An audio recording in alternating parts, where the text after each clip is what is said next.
Grievance has been noted and I call the member for Tangney. Thank you, Deputy Speaker.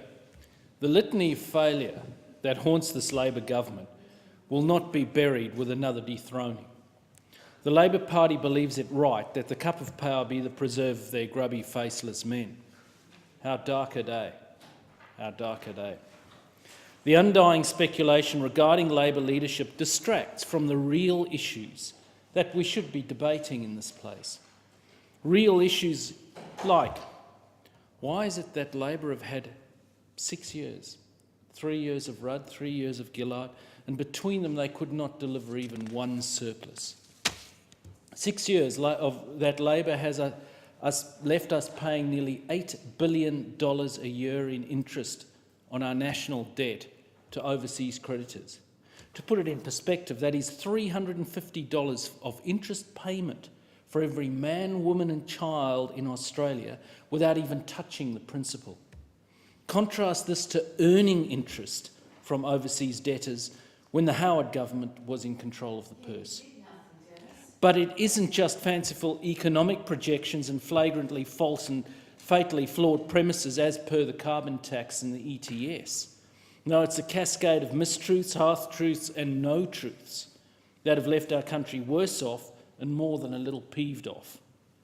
The list is long, but let me make a start. Carbon tax, pink bats, school halls, old laptops for schools, but more sickeningly, Labor lyrics are the unfunded pledges on dental, pledges on education reform. Why won't Labor put the money in and fund the programs they talk about? The 14-month gap on dental, or the 10-year gap in funding the reforms to education funding proposed by David Gonski. 10 years, that's 2022. 3 elections. What arrogance. Rudd and Labor, Labor and Gillard. Think of what the last 6 years has been like and think of what the last 3 years have been like. A question the average Aussie mum, dad and kitchen table economist has to ask is, do you feel better off now than when John Howard ran the country? It's a very simple question and a reality that Labor can't run away from. No matter if Mr Rudd leads the Lemmings or Ms Gillard leads them, they're going off the cliff of consequences of their own making. I think everyone in this place knows that Labor loves the quick fix, no-fix solution. Completely at odds, of course, with the real solutions on offer by the coalition. But quick-hit Band-Aid budgeting has seen Labor raid bank accounts through the Unclaimed Monies Bill, attack superannuation through multitudes of superannuation legislation amendments, and cripple private health provision through the scrapping of private healthcare rebate. There can be no doubt that whether the ship is captained by a man with a blue tie or a woman with a red face, the fact remains Labor makes it difficult. Labor has got it wrong on the debt, deficit and direction of this great and hopeful nation. Labor under Rudd set the course. The direction was wrong then, and it is still wrong today.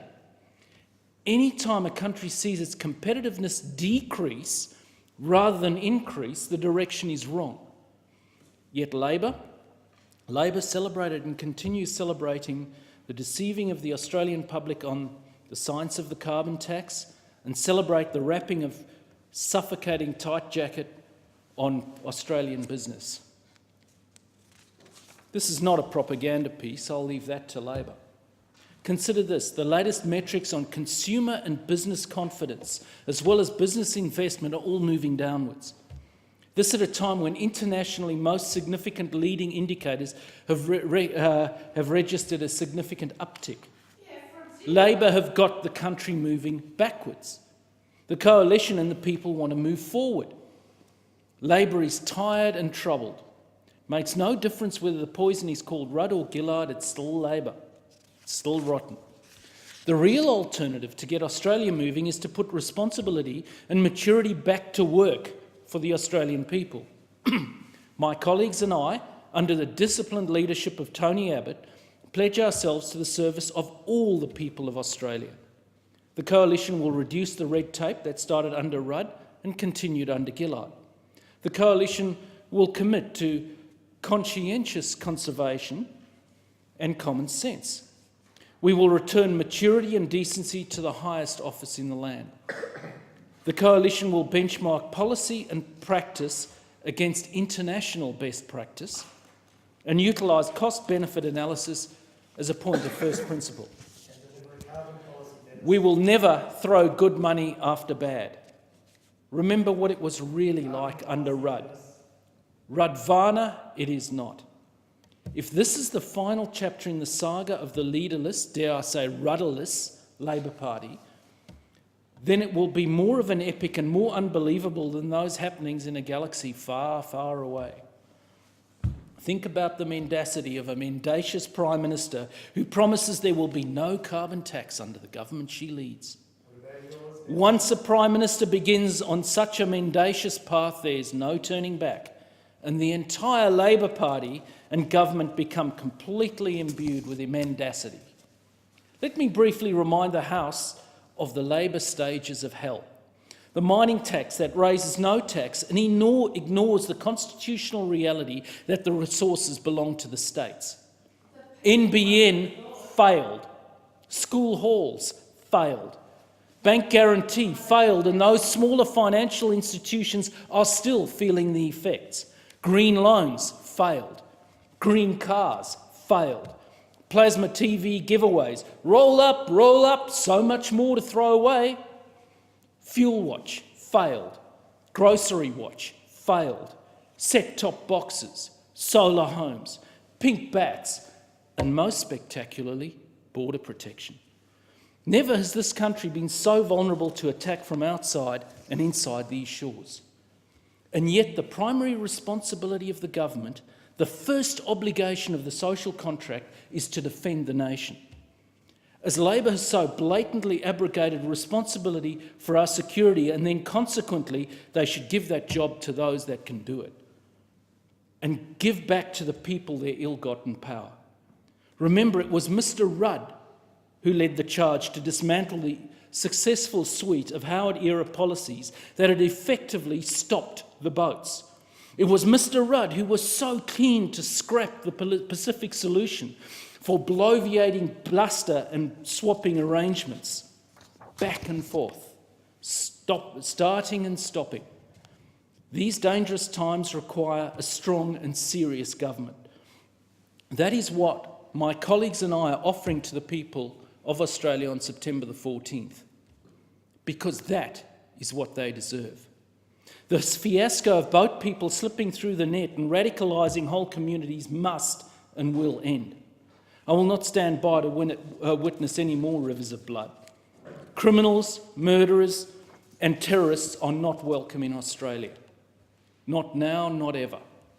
And the $6 billion border protection fiasco has failed to fix it. This is a stain on Labor that will never be removed. The willful disregard for safe and secure policy is akin to treason.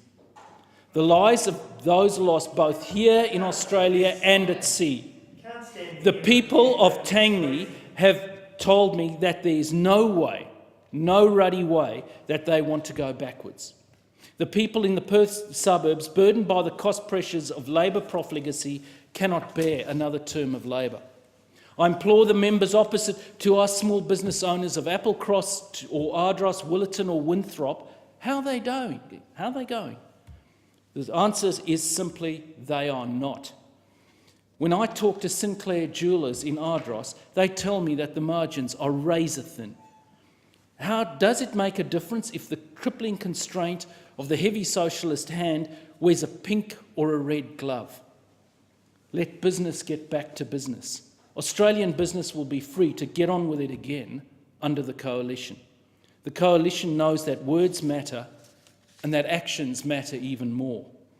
In the final analysis, whether it is more of the Labor loony left or the Union left, it's all left, and it should be left on the scrap heap of history. A government big enough to give you everything you want is big enough to take everything you have. Let's get back to hope, reward and opportunity. Well, the question is that